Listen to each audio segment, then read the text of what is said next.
One of my junior colleagues used to call me Fishy Vishy. I chose to become a chess player. I chose not to do something else.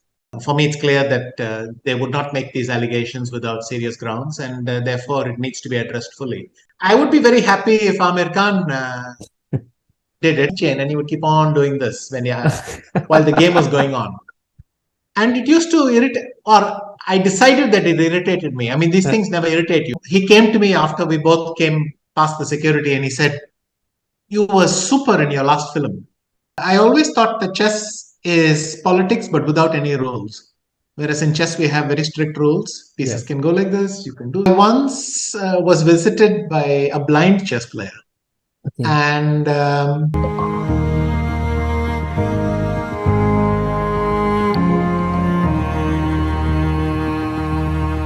thank you so much for giving me the opportunity. What should I call you, sir? I should call you Tiger of Madras, Padma Bhushan, Padma Vibhushan, King of Chess, Lightning Kid, Grandmaster, author, or Deputy President of World Chess Federation. What should we call you, sir? Well, Anand is a good start. So we cannot call you Vishy because, sir, every time your opponent loses a chess match, they don't say that something is fishy. They say something is vishy. Yes, some people have thought of this rhyme. So, especially one of my junior colleagues used to call me Fishy Vishy. But yes, sir. How early should somebody who's interested in chess or who's looking for a career in chess should start in chess as a profession, or should even train his kids in chess if one wants to start in chess? There is no magic age. I would say you can start whenever you want. And nowadays, it's quite easy to find people to practice with, find the material you need to learn, and so on. So the only thing that needs to be done is that you start and you start playing. Young age is possible, but there's nothing wrong with. So there are people who start at 4, but you can go all the way up till 10 and even higher. So if that's the age you want to introduce your kids, most important thing I think is to show your kids how to play and then see if they're interested. If they're not, they're not, but maybe they are. Okay. So chess requires a certain kind of discipline or something. So do you think that people who play chess evolve to become different? Chess trains some good habits, but it's a myth that chess players don't have impatience or don't want to move around. They don't have emotions. It's not like that at all. What happens is we try not to show it, while sitting at the board. But in general, you're right. Chess will force you to have a little more patience, a little more concentration, but it cannot solve everything. And chess players aren't that different from anybody else. Okay. Sir, when did you realize that, chess was the thing for you? Because nowadays, a lot of youngsters are having a lot of dilemmas about their careers and they are switching things, not finding the purpose of your life. So when did you realize that chess was the thing and you're going to give everything to it? I got into chess when I was 6 years old, and then I was playing in the club and so on. I was not so worried about my career because I was in love with chess, and then everything else goes to the background. I would say it's the opposite. I knew by the age of 9 or 10 that I would be playing chess unless somebody gave me a very good reason to do something else, and nobody did. So it's not like I chose to become a chess player. I chose not to do something else. So did you not realize that you will lack short of finances or something? What if, because now every day people are thinking, what if not this, then what? Right. So did you not think something else in the mind? And chess was that time not that popular when you started, or not that rewarding as it is today. Right. So did you not worry about how will I feed for the family or something? Those thoughts never That's came true, up. but I was very lucky with the timings. When I finished my 10th standard exams, I became national champion. When I finished my +2, I became a world junior champion, and then I became a grandmaster shortly afterwards. And when I finished my BCom, I was in the top 5 in the world. Yes. So, in a sense, every moment that I would start worrying about what career I should have and what financial situation I will have, the problem solved itself. So in terms of timing, I was very lucky. Imagine that all my good results came 1 or 2 years late or early. It would have been more confusing. You're too honest to admit that. So does life imitate chess board? Yeah, because people who play chess, are they very good at office politics or something? Uh, I think for chess players, life imitates chess, but whatever you do, you'll find parallels with your life. There are lessons you can learn in chess that you apply in other parts of life. Certainly how you relate to people also matters in office politics, as you put it. But finally, chess teaches you how to be a very good chess player. Nothing about power. It's a skill that you work on, and so my concentration is highest for chess. My ability to work is highest for chess. My recall is best in chess, so I'm also, let's say, optimized for chess. Okay. So now that the question is that how can chess be more mainstream? Because see, as we know that India was the birthplace of chess, as they say. So how can it be more mainstream, like cricket and like other sports that are now coming up? Some league or something, something needs to be done. What do you say? How can we make it more mainstream? Well, that's an excellent idea, a league. There are some initiatives. Recently, Tech Mahindra announced a global league that they can organize. Hopefully, that works out very well. But we are in the right direction. We are generally, chess is growing very, very fast, especially during the pandemic, and a year or two later, chess was booming. I'm talking 6, 10 times the usual audience was tuning in, maybe because they had a lot of free time, but a lot of them connected with chess, and it's doing very well. Now, the interesting thing is to find new formats. So not only leagues, good tournaments, good matches, everything you organize has to be done for a larger audience, but it's, let's say, a pleasant problem. Sir, I feel that some 2020 format kind of chess has to be there so that it motivates the people and some hard hitting. That's there too. We have every time control. We have 6 or 7 hour chess. We have 1 hour chess. We have half an hour chess. Then 10-minute chess, 5 minute, 1 minute. I mean, it's even faster than 2020. So it's like 2 hours each or something. If you want a cricket parallel. So we have all these things. The most important thing in chess is not only the format but also the explanation. So we need good commentary, because it's not everyone can follow instantly what's going on. So you need good commentary. Okay, we need some entertainment kind of commentary that happens in the form of cricket if you are following cricket right now. The commentary in cricket has started in Bhojpuri, Haryanvi, and other languages also. Yes, it's an excellent idea. I mean, you keep on expanding your audiences. Hopefully, in chess, the same thing will happen. That we will have, and it's quite easy in chess because we already have a lot of experience doing commentary online and so on.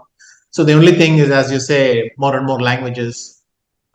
It's still a requirement. You need people who know chess and who speak the language and who know how to convey it.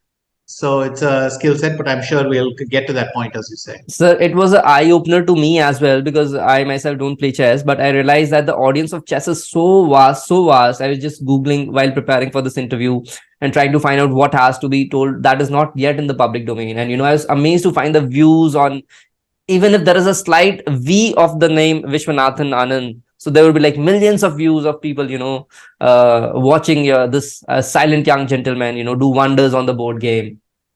So now, sir, one question that is coming is, since you are into the administration of World Chess Federation, what do you have to say about the young players? Because there has been a recent protest in the other formats of the game, like Wrestling Federation players are protesting. So what do you have to say on this? Obviously, it's a very serious charge. And, I hope that the matter simply gets resolved, that a full investigation, and that some sort of closure is brought to this case, because For me, it's clear that they would not make these allegations without serious grounds, and therefore it needs to be addressed fully. It's a good point you raise, because even in chess, we have to create a welcoming atmosphere for youngsters. I don't mean only one or two areas. I mean, in general, when youngsters come to a chess tournament or chess venue, they should feel happy. They should feel like, this is where I want to be. I'm going to enjoy myself. Go back with positive things. So it's that, and also in FIDE, the World Chess Federation, one of the things I'm working on along with the team is how to get more women and more girls. So if girls play, then later, they will grow up and continue playing the game. So how to get more women into the game is a very big challenge for us, and one that we're working for quite hard. In fact, soon I will go to Cyprus to promote a women's Grand Prix event. It's part of the qualification cycle. So, how important is physical fitness for chess? Something, because people think that it's only chess, so we require a lot of mental exercise and all that stuff. So, do you think that physical fitness plays an important role in chess? It's a very good learning for us that one of the things that we have discovered in chess is that physical fitness is vital. As chess becomes more and more of a sport, if you don't have the stamina, you will get tired. You'll start to make mistakes. It's the equivalent of not being able to run further or hit harder. You cannot make good moves because your brain gets tired. And one of the things that I realized then is that you need it for everything, whether it's your exams, even if you're sitting at home, you have a desk job, fitness is essential. And we live in a world where the problem is the natural lifestyle is unhealthier and unhealthier. Yes. Everything we can order online, we can always sitting in a chair, all these things, we have to build habits to fight that. So fitness is essential, but it's not only for chess. I think if you're not fit, you will suffer a lot in life. Yes, sir. Yes. Okay. Now, sir, since if there is going to be a biopic on you, which actor do you want to play your role in your biopic movie? I would be very happy if Amir Khan did it, because I have played chess with him. At least he understands a little bit what a chess player goes through. And I think he is generally able to get into character very nicely. He works very hard to do it. And yeah, he would be very good to play me. For Amir Khan to do your role, he has to, avoid keeping his hand on his lips like this. And, I think because every move that he's going to make, he's going to think like that. But whereas I have been seeing you, you are thinking without using your hands. So yeah, that would be my advice to Amir Khan. Well, that is a good point. I sometimes think what I look like, but it's very hard to tell, because when you're at the game, I fidget a lot. Not necessarily like this, but I fidget a lot. I'll be scratching here, moving this, because it's very difficult when there's so much tension. You think you need to let it out, but it's very difficult to be aware of what you do, and it's very boring to watch your videos for 7 hours to find out what you do. So, yes. But anyway, I'm sure he'll do his research. Yes, no doubt, sir. Like he always does. So do you go back and get to your videos, I mean, of how you are appearing while playing chess, or specifically your moves that you did wrong? I mean, a point of self-reflection. After it is vital to be a chess player. You have to have this habit that you study your games, find out what you did wrong, and next time you don't make the same mistakes again. I mean, the most irritating thing in chess is to lose the same game twice. Then it's irresponsible what you did. And maybe this is a good lesson in life as well. I mean, if you do something wrong once, write it down somewhere and make sure just not to do it again. But that is vital. So yes, I do it, but most chess players, I think, do that. The only question is how much they do it and how well they do it. Okay. So do you have some specific routine for it? Because now a lot of realms of life are opening up before the young audience in terms of manifestation, in terms of introspection. So how do you, I mean, if you can just elaborate, you just go back during the way back on train or flight, you introspect, or do you have a specific routine like gym goers or somebody has that they meditate and do their introspections? Do you have some specific routine for it? I put the game on a chessboard and I try to remember what I was thinking. So the most important thing is not what you see now, but what you see when you're sitting at the board with that pressure and with that responsibility. So you have to try to recreate that situation a little bit and think, I saw the correct line, but why did I not believe in myself? Why did I not see the right line? What am I missing? What can I improve? So there's quite a lot of that. And you cannot become a better chess player if you don't do this. So it's simply necessary to recreate the situation every time. So it's more of an inner fight as much as it's a fight on board. Very much, because at the board you're alone. So you're not making. I mean, even if somebody walks by and disturbs you, the reason you got disturbed is not them, it's you. You allowed it. So how do you stop it next time? Next time someone does that, what are you going to change in your behavior so it is not a problem? For instance, in some tournaments, people were coming and telling me, "You did fantastic yesterday. I'm so proud. Now you will win the tournament for sure." And it sounds very nice, but for me, it bothered me a lot, because when they do that, then the next day I'm thinking, why did they tell me this? Because now I'm sure something will go wrong and all that. So I started to make a habit that during tournaments, I don't look at people very easily, because if you don't make eye contact, they can't talk to you. Yes. I stay in my area and I don't allow this to happen so that I don't have this problem. So literally you take the thing that happened and then you work backwards and say, how do you correct all that? How do you not let it happen to you next time? So yes, you not only moves can bother you, words can bother you.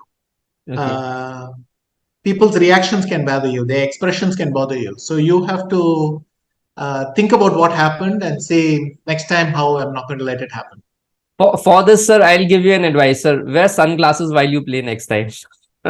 Have you tried that? Yes, but the problem is then I don't see the pieces. So and also it's an interesting idea. Once there was, when I was very young, I was like 13, 14.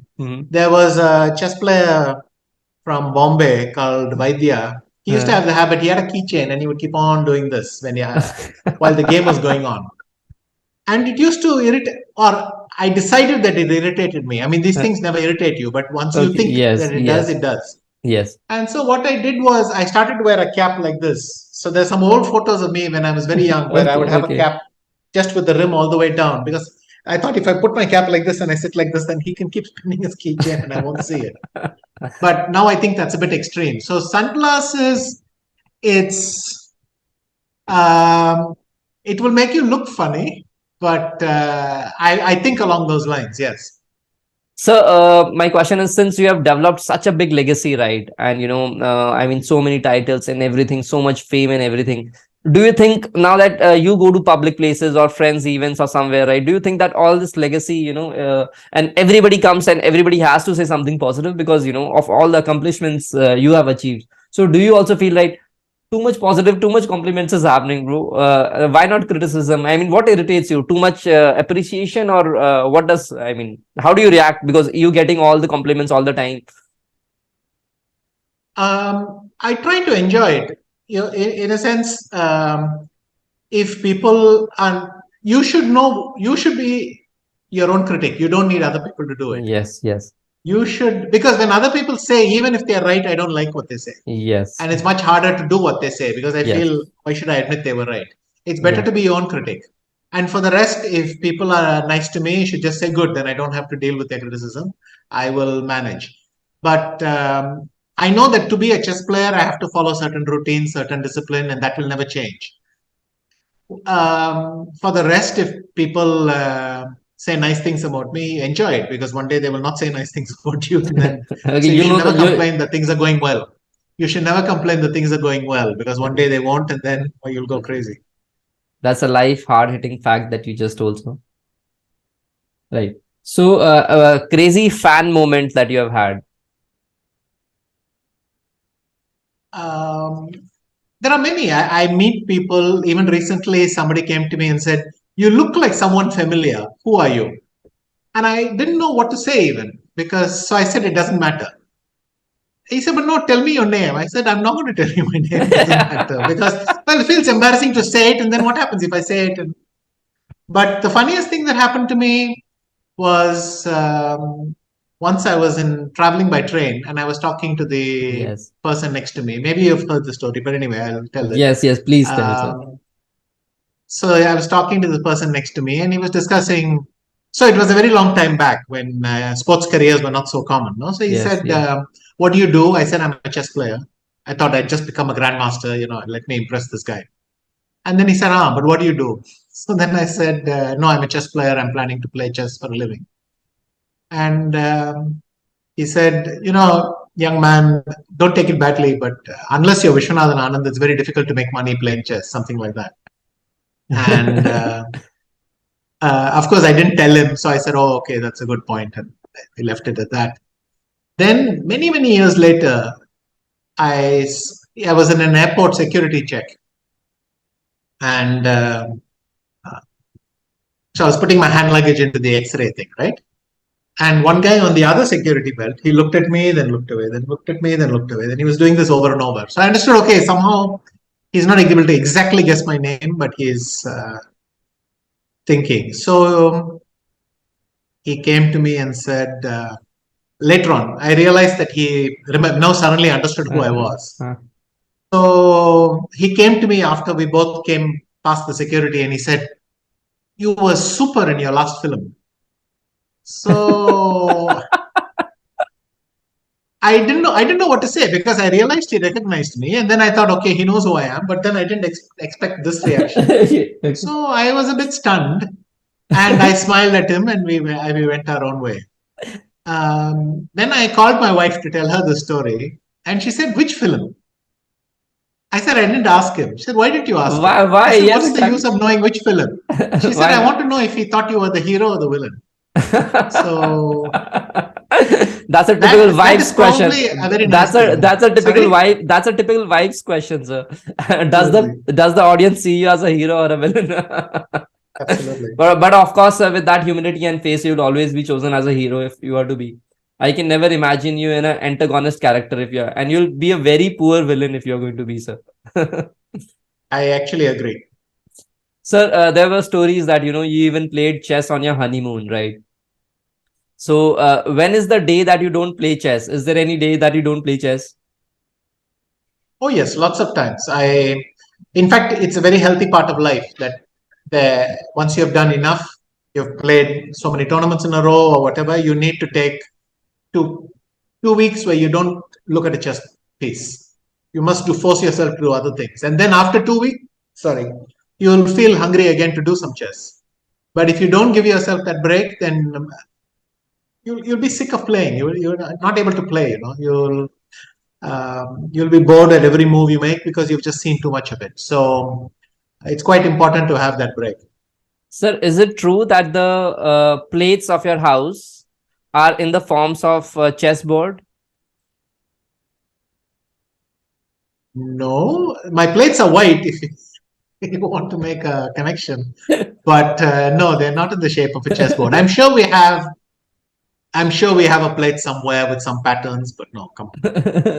Okay, you don't. Yeah, there's only so much chess I can take in a day. If I have to see chess pieces everywhere, I will go mad. Okay. So because you have been traveling since very on and you have been meeting crazy amount of very good influential people and everybody, right? So any dignitary that you remember, meeting that was exceptional? Yes, I've met the president, the prime minister, of course, of India, but many other countries and so on. But when you meet them, it actually goes very fast and you don't remember anything because it's a usually very formal occasion and you don't have time to really sit and have a conversation. And also, it's very you don't know what to say because they may not like it. So it's very polite conversation and that's all. So I cannot say that I have any personal remark by any of these prime ministers or presidents, you feel that, how closely they are following your game or something? Yes, quite often. I met a couple of leaders who will say, that they're they know someone who plays chess, or their children play chess, and in one case they themselves had played, so we would discuss a little bit, and nothing really out of this world, but um, it made a connection easier, that at some level they also knew what chess was. And of course, you meet people who know nothing about chess and they don't know what to say, and you don't know what to say. So, Yes. uh, Like the one at the airport checking, yeah, and said that I saw you in that film. no, but a leader will never make such a big mistake. Yes. But you can see they don't know what to say, so they will just say, Bobby Fischer, do you remember Bobby Fischer? One or two safe things, and then they move on. Okay. So why I'm asking this question is because, there are pop-ups in the internet. They are saying that, only Viswanathan Anand can stop the Ukraine war because he has met Putin. Do you agree to this or not? Well, I think the value of this comment is only that it's an internet joke, and so it's not really something I will comment on. But yeah. Okay.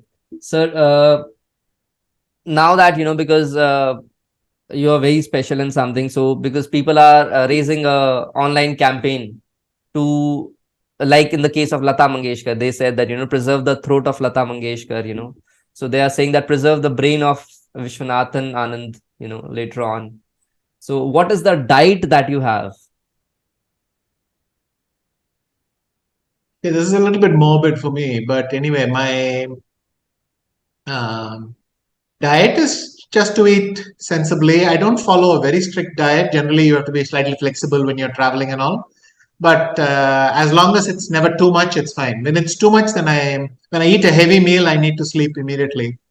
And so when I'm playing, that's a big concern. I'll never have a very heavy lunch, because the last thing you want is go to the board and just your eyes are rolling, but you're forcing yourself to stay awake, and your eyes are rolling again, and so on.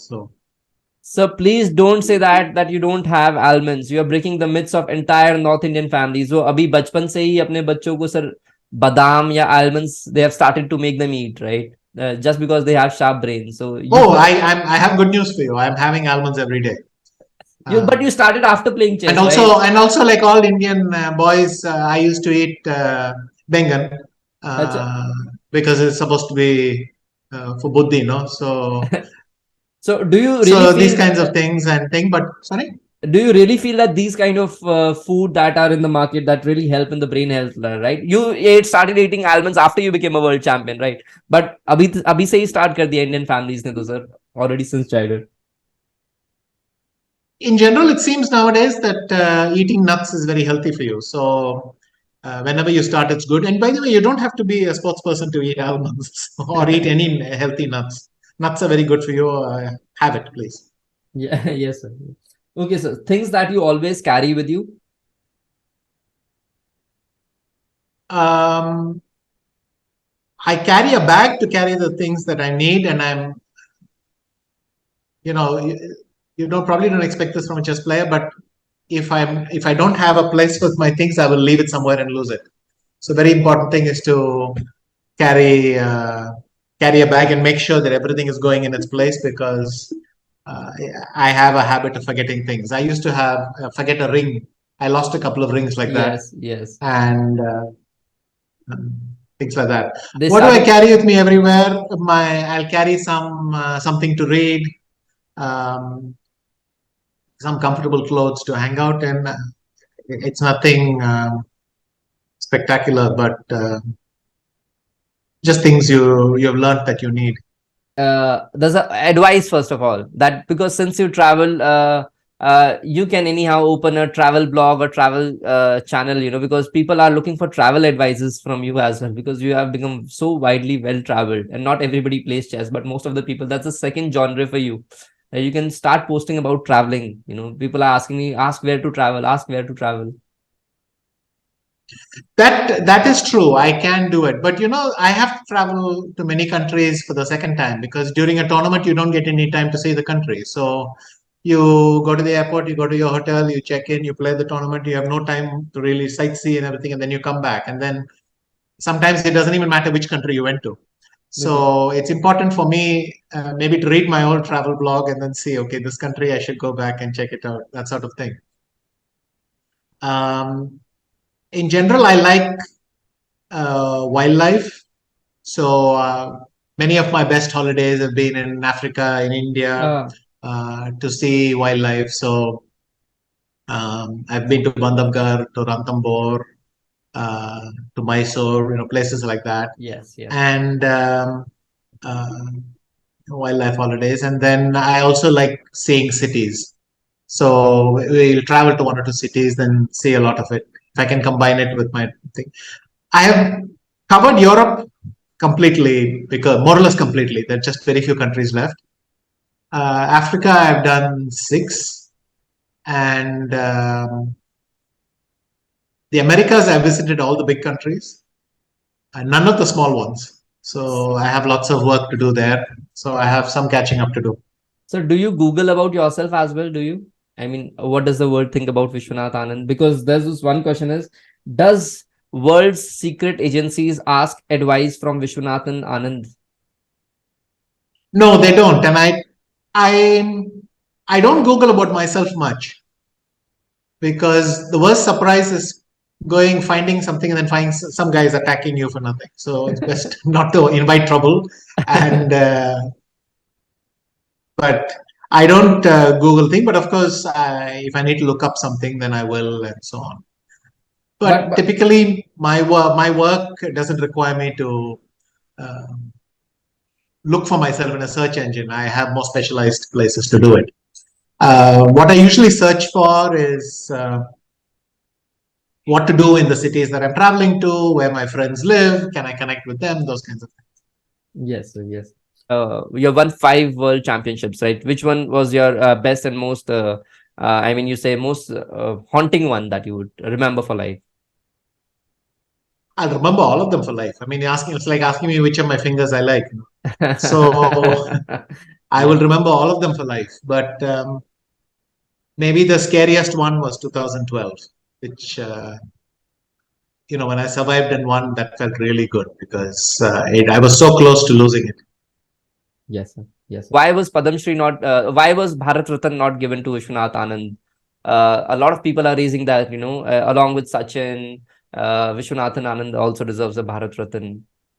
What do you have to say on this? Well, what I say is, I'm not going to audition for an award. If they give it, they give it. And it's not something I will complain about. Of course, I will be honored to get it, but I'm not going to, like I said, it's not an audition thing. Yeah. What can I say? But I'm happy that people feel that I should get it. So I'm grateful for that. Yes, yes, sir.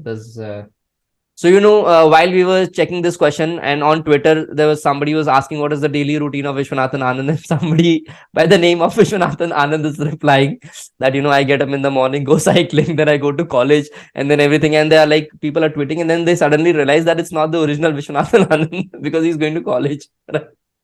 Yeah. Yes. Funnily enough, when I was going to college, I used to go by cycle. So I didn't cycle and then go to college. I cycled to college. It was possible in those days. So, but now what is your routine? Now, what's my routine? Mostly since during the pandemic, it was the first time in almost 40 years that I spent a whole year at home. Yes. Otherwise, I'm so used to traveling. But then for 375 days, I did not go near an airport. So that's my absolute record. After that, things have settled down nicely. I play a little bit. I do a little bit of administration. So being deputy president of FIDE, I have some time for my academy, and I spend time with the family. It's also a new feeling for me, because I'm used to always living on the road or traveling, and then so my family always sees me sporadically, and then now it's a very nice experience to. I mean, everyone must be listening to this and thinking, why is he saying it's a nice experience, spend time with family? But to actually be at home a lot is something that I enjoy very much. And if I can connect with some school friends and go out and chat about old times. That's nice. I have my exercise routines in the morning, and Okay. I'll watch some movie in the evening or some Netflix So, series, so and what that sort of thing. series or serial do you watch? Because there's this thing going on that about you watching Money Heist something with Ashwini. Yes, I watched Money Heist. What, like 4 seasons? Yes. And by the end, it was getting a bit too improbable, but I certainly enjoyed it. And it was nice for me because I could watch the whole thing in Spanish also. Yes. Yes. Um, but even more than Money Heist, I liked all the Narcos series. For Yes. me, that was the best, absolute best. I watched Queen's Gambit, of course. I mean, it was a well-produced series. Nowadays, I watch a lot of my son's favorite movies. This is quite typical. So whatever movie or series he's watching, we'll watch. We watch some documentaries together. Nothing else related to chess. Think about it this way: in just like everybody watches chess to forget what they do for work, I have to watch something other than chess to forget what I do for work. But then, So sir, the whole idea is to watch something not related to chess. but then do you realize that there are patterns to, suppose if you're watching political series or something, just like in chess you can recognize the patterns, right? So because chess is already always connected to politics, do you feel that there is going to be a pattern in the series that you're going to watch? Suppose in Queen's Gambit, do you know the moves in advance? Okay, what's going to happen next? I mean, do you get these? Okay, so very interesting point. I always thought that chess is politics, but without any rules. Whereas in chess, we have very strict rules. Pieces Yes. can go like this, you can do this, you cannot do this. Politics doesn't have these rules. So it's much more unpredictable than chess. And to be honest, I don't think chess prepares you for politics. Okay, it doesn't. In very few countries, it does. It doesn't at all because it's too, like I said, it's too unpredictable. Okay, sir. In chess, if we do half the things that they do in politics, the arbiter would come and stop the clock immediately. So, Okay. Sir, you have been involved in various philanthropic efforts throughout your career, including supporting education and disaster relief efforts. Can you talk about the causes that are most important to you and how you can use your platform as a public figure to raise about and support these issues that you are raising? I once was visited by a blind chess player, Okay. and he came to my house and he wanted to speak about chess. I mean, I heard he was blind, and I thought it should be nice to meet him. And I was impressed by his level. He was really passionate. He really enjoyed the game. And I realized that chess is one of the few sports that they can enjoy fully in that sense. I mean, they need a slightly different kind of chessboard, a braille chessboard, but other than that, it's a sport they can practice. So I tried to work with them for a while, the Blind Chess Association and all. Like that, I found Vidyasagar. So these are kids with cerebral palsy. Again, for them, chess is something where their disability doesn't hurt them so much. I mentioned animals, so I work with World Wildlife Fund because, like most people, I'm quite distressed to see that so many species are threatened, and but also because I enjoy the work and I support sports-related causes. I'm a little bit, if there's a good cause, I'm happy to support it. So any plans for coming in other field like politics or something? Do you ever have any plans? So because we need people like No. you in politics because you are very clean image and you're very humble and you care about things, right? And plus you're very disciplined, right? So yeah, any plans for politics? Well, you got a hint of my political ambitions earlier when I said that I don't see myself in politics um, because politics is about a different kind of passion in a different kind of way. So I don't see myself doing politics. That fact that I got into chess politics itself uh, was a new experience for me, but this was enough. But there's a fact to your date of birth. Do you know that you share your date of birth with that of philosopher Osho? He's also born on 11th December. No, I did not know that, but I'm not sure what to make of it. Yeah. So while we were reading about you, that there's one more fact that came up, that what is common between Viswanathan Anand sir and Sachin Tendulkar and A.R. Rahman? That all their date of births, when you add on to them, they all reach 30. And then some astrologer is making something out of it. See, all great people have 30 in their editions of all something or something. They're adding the date of births. Did you know this fact or not?